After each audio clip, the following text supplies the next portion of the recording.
മരിച്ചവനായ ലാസറിനെ എഴുന്നേൽപ്പിച്ച ഈ ദൈവത്തിന് താൻ മരിച്ചാലും ഉയർത്തെഴുന്നേറ്റ് വരാൻ സാധിക്കുമെന്ന ഒരു വലിയ വിശ്വാസം ഇവരുടെ അകത്തില്ലായിരുന്നു. ഹല്ലേലൂയ.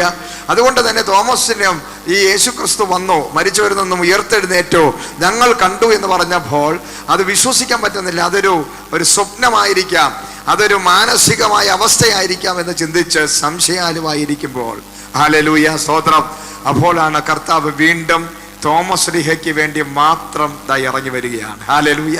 വീണ്ടും തൻ്റെ അടുക്കൽ വന്ന് തന്നോട് പറയുന്ന കാര്യമാണ്, കണ്ട് വിശ്വസിക്കുന്നവരെക്കാൾ കാണാതെ വിശ്വസിക്കുന്നവർ ഭാഗ്യവാന്മാർ. ഹല്ലേലൂയ.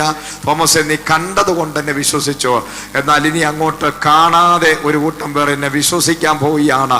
അതിൻ്റെ അകത്തൊരു ദൂതുണ്ട്. തോമസെ, നിന്റെ മേലൊരു വലിയ ദൗത്യം വരാൻ പോവുകയാണ്. Praise the Lord. ഹല്ലേലൂയ. അതിന് കാരണം നിന്നെ ഞാൻ ജാതികളുടെ ഇടയിലോട്ട് അയക്കാൻ പോവുകയാണ്. നീ കണ്ടതുപോലെ അവരാരും എന്നെ കാണത്തില്ല, എന്നാൽ അവർ കാണാതെ നീ പറയുന്ന സുവിശേഷം കേട്ട ഒരു ഭാരതം എന്ന് പറയുന്ന ജാതികളുടെ ഒരു രാജ്യത്തിൽ ഞാൻ നിന്നെ അയച്ച ആ ദേശത്തിലൊരു ഉണർവിന് വേണ്ടി ഞാൻ നിന്നെ എന്നെ തന്നെ വെളിപ്പെടുത്തി തരികയാണ്. Praise the Lord. ഹല്ലേലൂയ.